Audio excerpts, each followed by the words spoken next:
Good evening, my dear beloved friends. Thank you so much for joining me.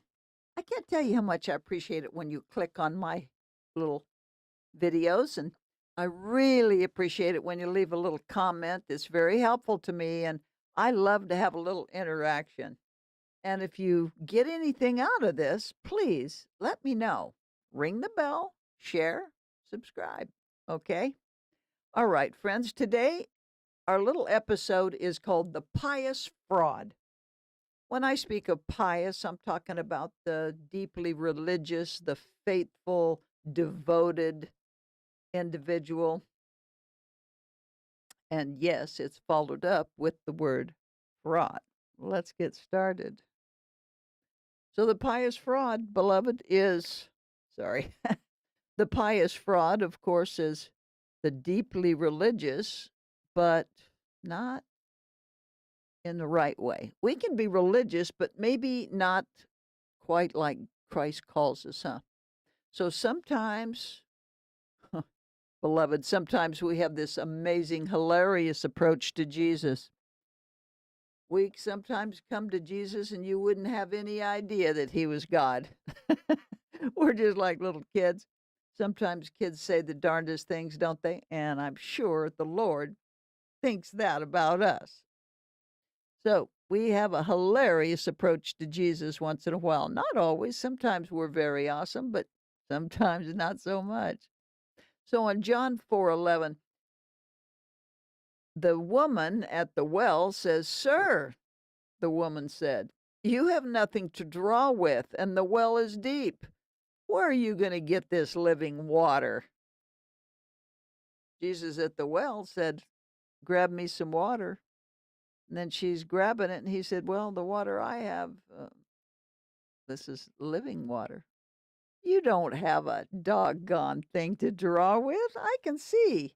I have eyes. I can see you haven't got anything to draw with." We're kind of that way with Christ, aren't we? A little bit. Well, so we might say something like, "Yeah, okay, well, this is how we approach it." Many people, we got a problem, and we say, "Well, I need some money, but where are you going to get it?" We're thinking inside, right? Where's God going to get money? Well, just trust him. Trust him. Well, where are you going to get that food from? I'm hungry and you telling me where are you going to get it from? How are you going to do that? Or how about this, beloved? You're no doctor. How are you going to heal anybody? You're not a doctor. Now, I can't see how you can possibly heal me when you're not a doctor. And how in the heaven's name are you going to make my vehicle operate and you're not a mechanic? What are you what are you saying? I mean, I like this particular one cuz it hits home pretty good. You're no doctor. And then yes, he says, "Well, I thought you read the book and you heard about me." Jesus says. You go, "Well, yeah. I mean, I'm impressed with what I read about Christ. I mean, yeah, I got that. But in my case, beloved, in my case is a little different. This is a little more difficult. This is kind of a tough this is kind of a tough thing here. In my case, the pious fraud, which is actually the fake faith, it says, "No, it's not God. I'm sure God can do it. It's me. It's just me. My number one, my case is a little special and a little different. So it's not God. I'm sure everything I've read about God has got to be true. I'm sure of that, but it's me." In this case, beloved, in this particular case that we've come up with, look at it like this. In the case that we're doing this, I know, but in my case, I know I don't have any money and I need a house payment, but I know, but in this case, God doesn't mess with little things. Come on, Pious. fraud. Fake faith. I know, but I can't get my car fixed. God doesn't mess with little stuff. He expect if you can do it, he expects you to take care of it. That is a myth. That's first of all, okay? So in this particular case, we know exactly what we can't do. That's our problem, isn't it? We know exactly what we cannot do. Such fakery. Talk about fake to the extended level. We pretend God doesn't worry about little stuff. He's got big stuff to worry about. In my case, it's different. And the thing is, I've done some things that aren't too swift, and probably he's getting back at me. Oh. Isn't that brutal to think that way? But I have. Maybe you have too. So the truth is, we can't figure out how God can do the thing. I can't figure out. I need my house payment. It's due. I have no earthly idea. I can't figure out how God can do it. So, well, if I can't figure out how God can do a thing, beloved, if we can't see how it can be done, well, oops. If we can't see how it can be done, well, it cannot be done. This is what we say to ourselves. If I can't see how it can be done, if I can't think it through logically and summarize how I can do it, then it can't be done. So even if I'm saying, okay, well, God can do it, but how's he going to do it? He doesn't have nothing to draw that water out with, you silly duck. And if he hasn't got something to draw the water out with, well, I guess it can't be done. Beloved, these kind of misgivings about Christ is undermining to all that Christ is.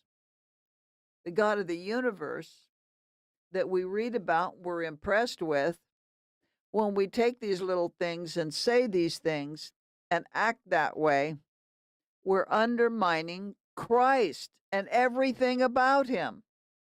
And our relationship with him is sheared. It's severed off. It's made weak. Beloved, these kinds of misgivings about Christ are undermining to all that he is. We can't be that way. Beloved, this must be confessed immediately. Don't leave it. Don't say, the thing is, if that's where your mindset is, get away from it quickly. Confess it quickly and get away from it before it has an impact on what Christ can and will do. You can't bind his hands because of your fakery, your pious fraud. That's what it is, beloved. Know it for what it is. You must confess it immediately. Don't let any time get away from it. Don't undermine the work of Christ. No, beloved, rather lift up his name in praise. And beloved, thank him for the thing you cannot see. Oh, my beloved friends.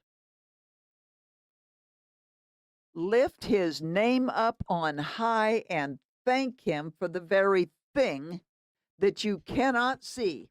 In fact, what an opportunity to prove him out.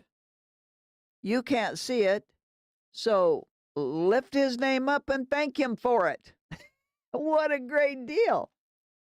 Christ loves you and wants deeply to position your relationship with him in such a way that these kinds of things don't even come up. You just know. The old saying, you know that you know because you know, or you know what I'm talking about. Beloved, thank him. Lift his name up. Thank him for the very thing that you cannot see. I'd like us to do a little prayer now, if you will. I want you to just follow me on this now. Read along with me.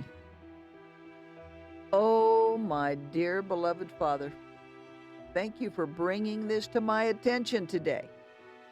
I will praise your name and lift it higher than I can see. You are able to do all things, known and unknown. Amen. And he is, beloved. He is able to do all things, those known and unknown. If it fits in my little tiny world, okay. But don't close it off, because he's got big. He's big. Thank him for the thing you can't see. Okay? Ask him for it. Thank him, beloved, for the very thing that you cannot see. Oh, I hope you got a little something out of this, beloved. Thank you so much for showing up today. Please like, share, and subscribe. It really means a lot to me. And please let me know if you want my little videos to be more often or less often. I really like it when you communicate with me, okay? By the way, just to let you know, I'm Mama. And beloved, these are my chronicles. Thank you. Good night.